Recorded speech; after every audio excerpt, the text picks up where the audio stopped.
Kindle, locked and loaded, charged. JMO's kicking the camera. What's new?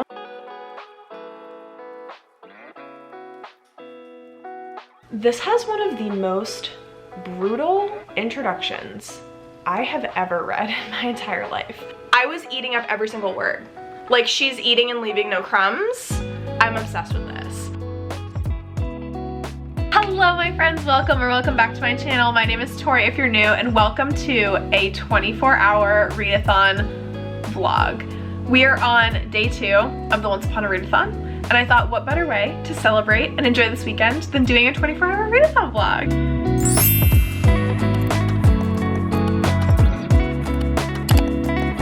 So I'm planning to start this 24-hour readathon at noon, and it is right now 11:43.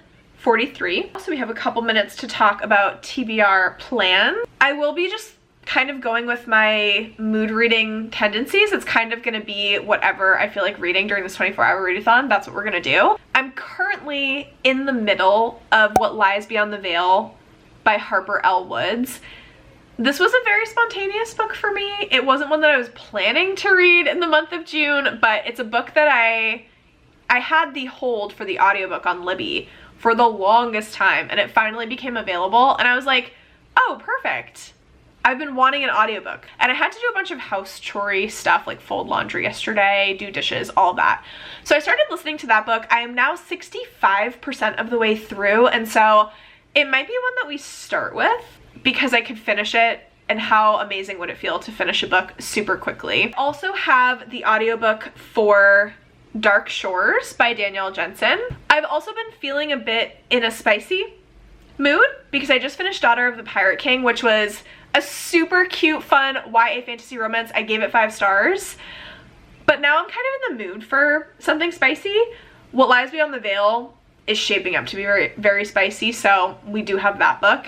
But I also have Sea of Ruin by Pam Godwin. I've been meaning to get to this book for so long. 24-hour readathons, it's a lot of reading in a short amount of time. I tend to love having graphic novels as well, and for Once Upon a Readathon, we get points for BIPOC authors and LGBTQ+ authors or representation in the books. So I have some graphic novels as well. They seem like a good time. They seem like a fun time. We're just trying to get some points for our team, Team Pirates. The Seance Tea Party by Ramina Yi. This is a BIPOC author. She was born in Malaysia, I want to say.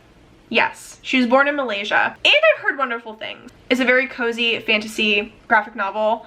I saw Liv from Liv's Library read this book a really long time ago, probably around like October, I think, and she loved it. The last graphic that I have is called Chef's Kiss. Garrett Melendez? I think it's Garrett or Jarrett. I don't know how to say the first name, and I do apologize.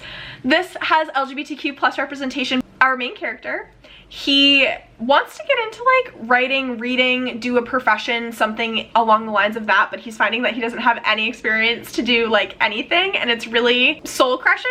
Like it feels like he's going into the real world for the first time trying to find a job, and he's just getting his soul absolutely crushed. Hate that for him. But he finds this job listing that says no experience required, just come, we will teach you the skills, blah blah blah, where it's called Chef's Kiss, and he's wearing a chef's outfit. I have to assume that it's like a cooking position, and then he ends up having a big crush on someone that he works with, and so I think it's a gay romance. That is the TBR. I have been talking your ear off for almost 9 minutes now, so I'm gonna go make a coffee and get ready to kick off this 24-hour readathon. It is now 11:52. Let's finish some books.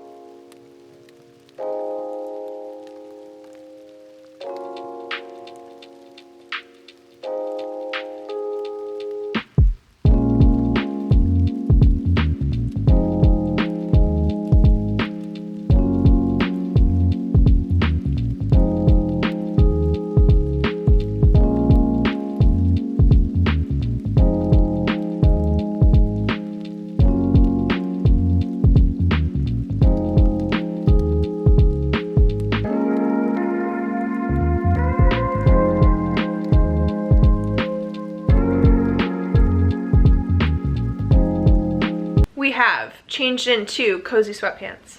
We've made a coffee. We put our hair in a bun. Kindle, locked and loaded, charged. JMO's kicking the camera. What's new?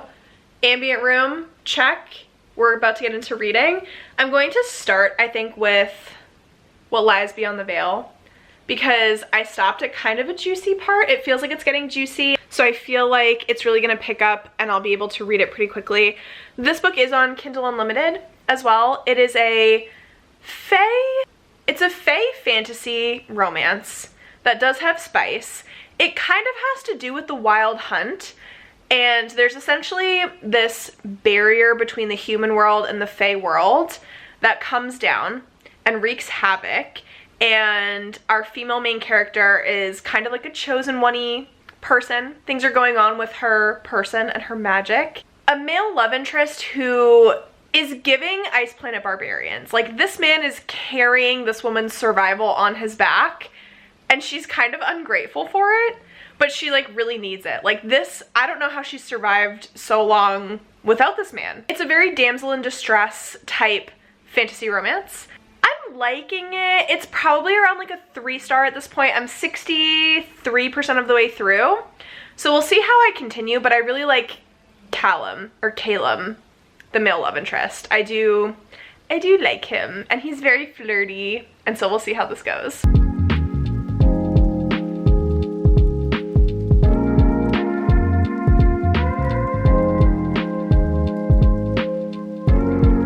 We're not here for cutie angles. We are here to do a reading update because it's been an hour, a little over an hour since I started reading.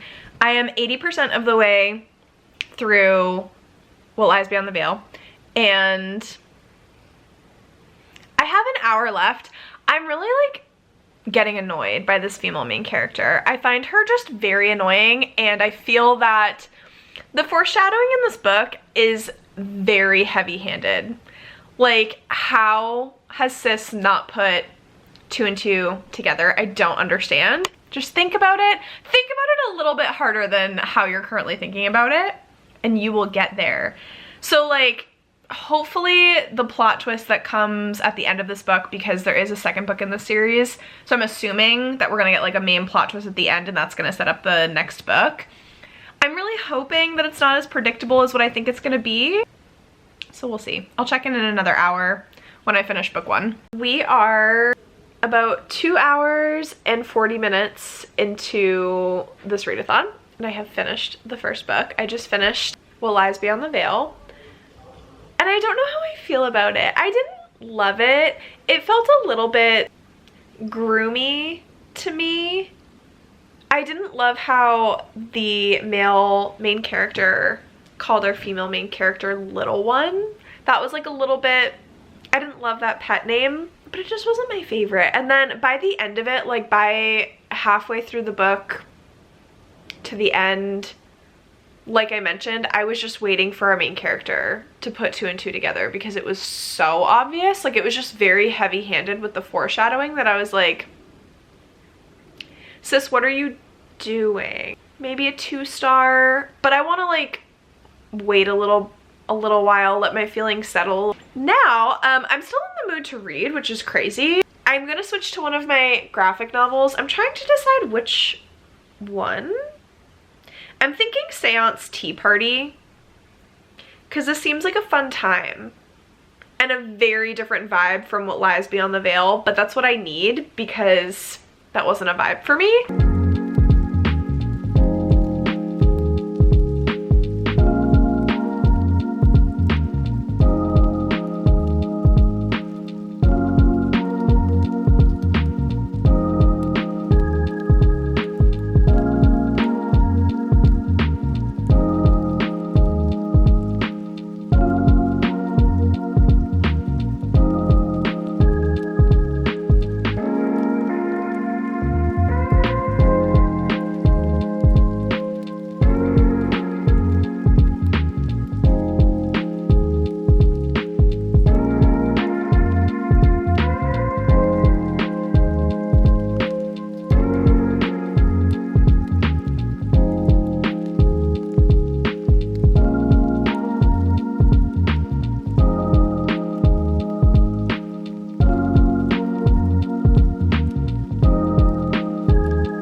friends. So I officially finished 2 books. I'm now going to take my first like reading break.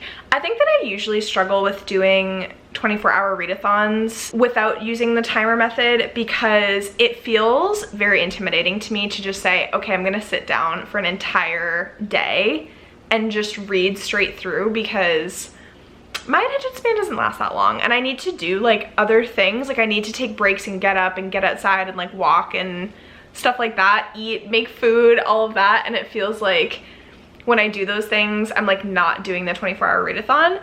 I'm not using the timer method. I am planning on stopping this 24-hour readathon at 11 a.m. or excuse me, at noon tomorrow on Saturday. I just updated my journal, which you would have seen. So I think I'm going to take about like an hour, hour and a half break, and I want to go outside, get some sunshine, maybe do a little walk. I just finished the Seance Tea Party and it was so cute. I highly recommend it. The illustration style was so cute. It's very similar to and like cutesy like Kay O'Neill's illustration style. And it talks about this girl who's kind of like a preteen. Her name is Laura. She reconnects with her imaginary friend who used to be a ghost like when she was little. And she's talking to her ghost friend Alexa about how a lot of her friends have already transitioned from being like preteen or more like in their like childhood to transitioning into a teen, and they want to be all like grown up and only do grown up things. And Laura is struggling with that because she's like, I don't want to let go of like my childhood yet. Like I'm not ready to like grow up. And I will check back in when I start my second reading session. It is much later. It is 5 minutes to 10. I ended up joining the sprints on Maggie's channel tonight. So I sprinted with Hannah and Maggie for a little while. I ended up listening to 1 chapter of Dark Shores by Danielle Jensen, and then I started editing the video that's going up on Sunday. So obviously didn't read too much. I'm only on page 14. I started reading more after dinner. We had some tacos tonight that were delicious. I started reading Sea of Ruin. I wanted to just read a little bit of this and kind of see, like almost like reading a chapter from these books and seeing which one stuck. And Sea of Ruin has definitely stuck more. I am 50 pages in so far. I'm on chapter 6. This has one of the most brutal introductions I have ever read in my entire life. I feel like the synopsis for this book was too vague because I really didn't know what I was getting into with this one, besides knowing that it was like a spicy Pirates of the Caribbean retelling. And it definitely gives Pirates of the Caribbean vibes right from the beginning. Like if you think of the first movie, meet our main character Benedicta, but her dad calls her Bennett, and I think that's really cute, so I'm gonna call her Bennett. We meet her, she's 14 years old. Her mother used to be high society, but she got pregnant with Bennett. Now she's trying to marry off her daughter to this really old gross guy to regain her status, to live a life of comfort. And then we meet up with Bennett when she is sneaking out of the house because she doesn't want to meet this gross old man that her mom wants her to marry. She wants to go hang out with her dad, who is visiting her after 8 months of being at sea. And things just go so wrong. There's a lot of death. It is very sad. Content warnings for one of the most horrific sexual assault scenes I've encountered. So I'm intrigued. I'm definitely going to keep reading this tonight. I am about to take a shower and get ready for bed. I'm going to do some heatless curls tonight, which I'm very excited about after I wash and dry my hair. I really like the writing style so far. We're going to see where this takes us. But I'm not super tired. I'm probably going to try to stay up until maybe midnight, maybe like 1 a.m. That's the game plan. I will probably chat with you tomorrow.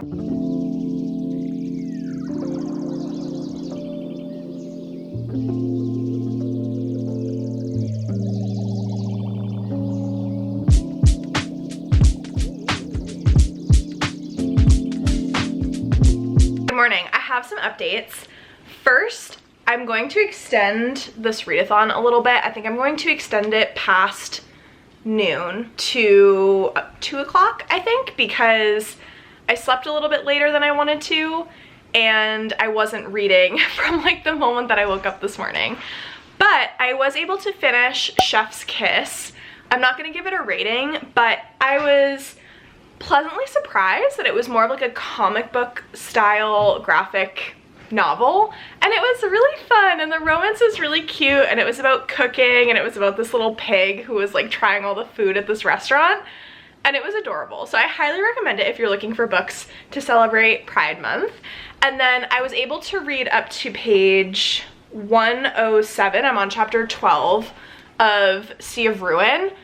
And obviously that's not too much farther than my last check-in, because my last check-in was at like 50 pages. But I am so obsessed with this book. Like, so obsessed. I am speechless about the way Pam Godwin crafted this romance. So like, we met the male lead. I kind of love him, but I also hate him at the same time, and I'm very curious to see where this goes. Also, her writing, like the fact that over a span of maybe 3 or 4 chapters took place in the same scene.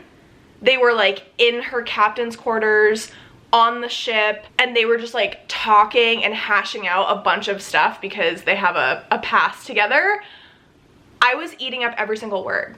Like, she's eating and leaving no crumbs. I'm obsessed with this. So I think the plan, we are going to go get breakfast at one of our favorite breakfast places. I'm gonna bring this so that we can eat breakfast, and then we're gonna sit outside and I'm gonna read. It is now, just for a time check-in, it is 11:17. Let's go.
Hello besties. It is now 2:07, so my 24-hour readathon is officially over, and I wanted to do a little bit of a wrap up. So I ended up finishing 3 books, 2 graphic novels, and then What Lies Beyond the Veil. I read 862 pages total. I made it to almost halfway in Sea of Ruin. I wanted to get to the halfway mark. This book is 450 pages, and I am now on page 160.